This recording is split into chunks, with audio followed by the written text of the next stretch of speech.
Stuart Pearson was a warrior, a big occasion player who turned Wembley into his personal battlefield. But his legacy was built on the players he hates, the rivals who humiliated him, challenged him, and pushed him to his limits. This is the story of Pancho's wars, told through the 5 antagonists who defined his career.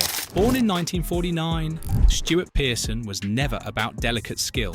He was not a playmaker.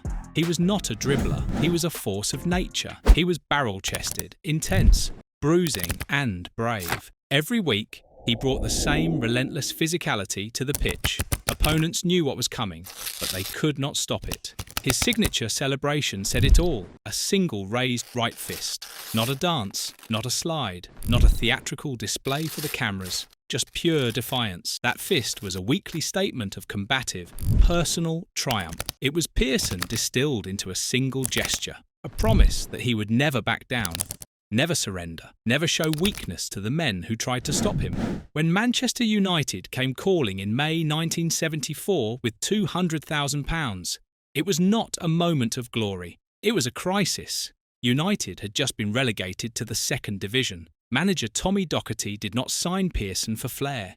He signed him for a fight. He needed someone intense enough to drag the club out of the wilderness. Pearson delivered immediately. His 17 goals were instrumental in securing promotion back to the first division at the first attempt. That origin story set the tone for everything that followed. His legacy would be forged in pressure. As commentator Barry Davies noted, Pearson was a big occasion player. His career is best measured not by statistics, but by drama. He finished his Manchester United career with 109 league appearances and 55 goals. Later, at West Ham United, he added 34 appearances and 6 goals. Respectable numbers, but they tell only half the story. The real story is written in 3 FA Cup finals in 5 years, 3 trips to Wembley where everything was on the line, 3 battles where Pearson's intensity would be tested to its absolute limit. And at the centre of each final stood an antagonist, a rival who became the focus of Pearson's intensity, men who pushed him, challenged him, humiliated him, and ultimately defined him. This is the story of those battles, told in chronological order from Pearson's perspective, a 3-act drama of humiliation, redemption, and vindication. The first hate begins in 1976. The FA Cup final was supposed to be a coronation. Manchester United had played superb attacking football to finish 3rd in their first season back in the first division. They were overwhelming favourites. Everyone expected a comfortable victory. The media narrative was simple. United just had to turn up to win. Their opponents, Southampton, were a second division side. The match was seen as a formality, a training exercise, a guaranteed trophy. Pearson was starting as United's number 9, the attack's primary handful. He was the man expected to breach the unfancied defence, the man who would score the goals that secured the cup. United's attack did create several early goal-scoring opportunities. They pushed forward with confidence. Pearson himself was central to their best chance, flicking on a Gordon Hill corner that led to a Sammy McIlroy header crashing against the crossbar. The ball rattled the woodwork. Inches from glory, inches from vindication, but the goal never came. Pearson and his fellow attackers were stunned and systematically nullified by the Saints' collective defence. This was not supposed to happen. United were the first division side, Southampton were second division. But on the day, class meant nothing, organisation meant everything. This negative encounter was authored by a disciplined backline, Captain Peter Rodriguez at right back, David Peach at left back, and the central defensive pairing of Mel Blyth and Jim Steele. They moved as one unit, cutting off space, blocking runs, denying chances. Behind them, goalkeeper Ian Turner was making a series of impressive saves to deny Jerry Daly and Gordon Hill. The Southampton defence had turned Wembley into a prison for Pearson. Every run was blocked. Every touch was pressured. Every moment was frustration. The humiliation was complete. But the real hate, the bitter personal hate, came from one specific man. The painful end to United's season arrived in the 83rd minute, just 7 minutes from extra time, just 7 minutes from a potential turnaround. Jim McCalliog found himself in possession. McCalliog, a midfielder who only months previously was playing for Manchester United. He was a ghost of their own club, a man United had discarded just a year before, a player they had deemed not good enough, and now he was about to deliver the fatal blow. McCalliog played an inch-perfect lob that split the United defence and allowed Bobby Stokes to score the shocking winner. The ball sailed over the helpless defenders. Stokes ran onto it. The net rippled.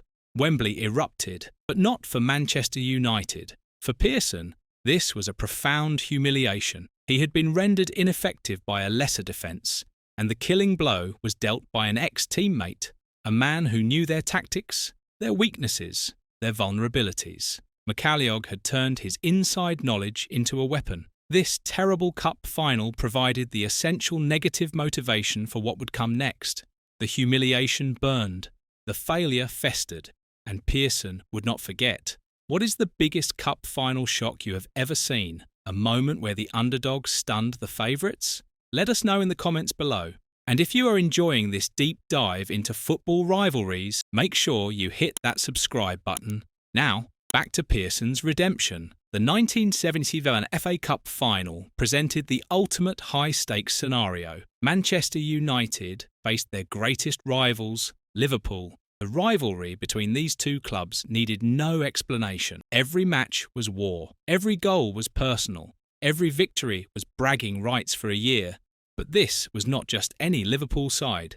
This was the team that had just been crowned league champions and would go on to win the European Cup just 4 days later. They were the best team in England. Soon, they would be the best team in Europe. United's sole purpose was to prevent their rivals from achieving the first ever continental treble.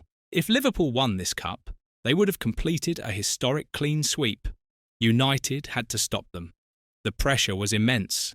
The stakes were impossible. At the heart of this conflict, wearing the number 9 shirt, was Stuart Pearson. His redemption would be secured not in one battle, but two. Two direct personal wars with two Liverpool men. The first antagonist was Emlyn Hughes, Liverpool's captain and the core of their vaunted defence. Hughes was everything a captain should be: commanding, vocal, and seemingly unbeatable. For 50 minutes the game was a stifling affair. Liverpool controlled the tempo. United searched for openings. The tension was unbearable. Then, in the 51st minute, Pearson seized his moment in a direct personal defeat of his rival captain. The play began with a slack pass from Liverpool in midfield, which United nicked. Jimmy Greenhoff flicked the ball on. This was the critical moment. Emlyn Hughes, as match analysis would later note, allowed this to happen. He demonstrated a crucial inability to deal with a flick-on. Pearson, the intense striker, pounced on this single lapse. He raced away from the covering defence and drove a hard shot past Ray Clements to score the opening goal. It was the quintessential Pearson act, a bruising, brave forward predatorily punishing a fatal error from the enemy's leader. The raised right fist went up. Redemption had begun. Hughes had been beaten. Liverpool's captain, the man who was supposed to lead his team to the treble, had made a mistake, and Pearson had made him pay. The error would haunt Hughes. The goal would define Pearson. This was personal. This was direct. This was war. And Pearson had drawn first blood. But Pearson's triumph, and United's lead, lasted just 2 minutes. The negative counterpunch was immediate, violent, and came from his direct counterpart in physicality and ferocity. Jimmy Case was known as one of the toughest tacklers, fiercest shooters, and hardest workers in Liverpool's history. He was famed for his ferocious driven shot. His goal in the 53rd minute was a direct, personal response to Pearson's. Described as brilliant, Case executed a good turn and hooked a right-foot half-volley into the top corner, giving United keeper Alex Stepney no chance. The final had exploded into a duel of archetypes. Both Pearson, the barrel-chested striker with the raised right fist, and Case, the fierce shooter, were the hard men of their respective sides. This was not a game of finesse. This was raw power against raw power, intensity against intensity. The rivalry was a clash of mirror images. Images from the game showed Stuart Pearson jumping up for a header with Jimmy Case, two bodies colliding in mid-air, two warriors refusing to give an inch. This was a direct, physical and personal war. Two warriors battling for supremacy, neither willing to concede. Case had answered Pearson's goal with his own sumptuous strike. The battle was even. The war was not over. But ultimately, United regained the lead just 3 minutes later via a fluky deflection, when Lou Macari's shot struck teammate Jimmy Greenhoff's chest and looped into the net. The definitive victory belonged to Pearson. He had won his personal battle against Hughes to open the scoring. And while Case's strike was its equal, it was Pearson who outlasted his rival to end the day a winner. His redemption from 1976 was complete. He had scored against the best team in Europe. He had beaten their captain. He had endured the fierce response from their hard man, and he had won. By 1980, Pearson's circumstances had changed. Now at Second Division West Ham United, he returned to Wembley as a huge underdog. The journey back to the final had been unexpected. His opponents were the holders, Arsenal, a strong First Division side. The favourites once again. Pearson himself was no longer the explosive force of 1977. Age and injury had taken their toll. He was a veteran whose career was being hampered by the knee injuries that would eventually require multiple surgeries and lead to his retirement. The intensity remained, but the body could not always deliver what the mind demanded.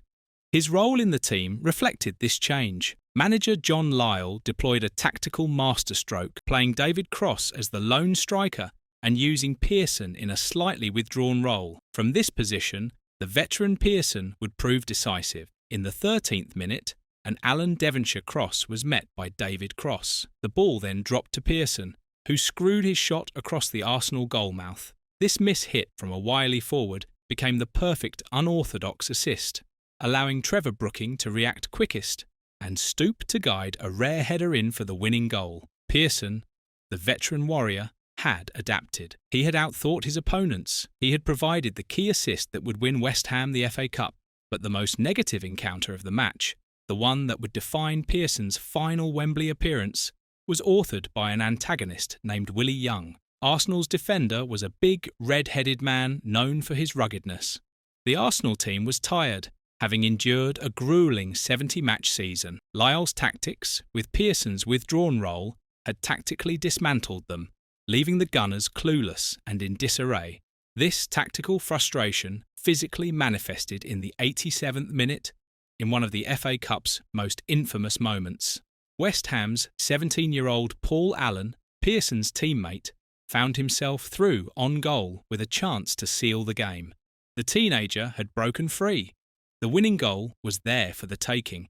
Willie Young chased him down and callously, almost matter-of-factly, swiped his legs from beneath him. There was no attempt to play the ball. No pretense of a legitimate tackle. It was an act of pure desperation.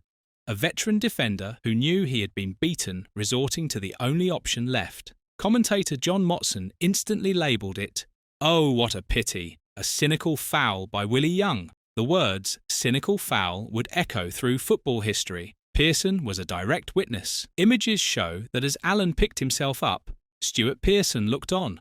Young received only a yellow card, but the negative act had a legacy far beyond the game. This foul was the physical admission of Arsenal's tactical defeat, a tired defender's cynical last act. It became the textbook example of the professional foul, an incident so egregious it led to the rewriting of football's laws and forced a change to institute a red card for the denial of an obvious goal-scoring opportunity. Young's cynicism had not just lost Arsenal the final. It had literally changed the rules of football. Stuart Pearson's status as a big occasion player is inseparable from the rivals he faced and the negative encounters that defined his career. His legacy is a 3-act drama forged in the crucible of Wembley. In 1976, he was the victim, humbled by the Southampton defence, and dealt a terrible psychological blow by the ghost antagonist Jim McCalliog. That loss provided the narrative motivation. In 1977, he was the redeemer, waging a personal war. He first exploited the critical error of the rival captain, Emlyn Hughes, and then endured the immediate, violent counterattack from his mirror-image rival, Jimmy Case, to secure a historic victory. In 1980, he was the veteran victor. He outthought his opponents, providing the key assist, and then stood as a witness as his team triumphed over the ultimate negative act from Willie Young, a cynical foul so infamous it changed the sport. Pearson's career was defined by conflict. He was the intense warrior who was first humbled, then redeemed, and finally vindicated. His entire FA Cup legacy was written in direct opposition to his rivals. The Southampton defence that nullified him, Jim McCalliog who haunted him, Emlyn Hughes who he predatorily punished, Jimmy Case who violently responded, Willie Young whose cynicism he witnessed and overcame. These were not just opponents, they were the antagonists who forged a legacy. The men Stuart Pearson hates, because without them, without those battles, without that humiliation and redemption and vindication, there would be no legacy at all. The raised right fist would have meant nothing. If you enjoyed this look into football's biggest rivalries, hit that like button and subscribe for more. Thanks for watching.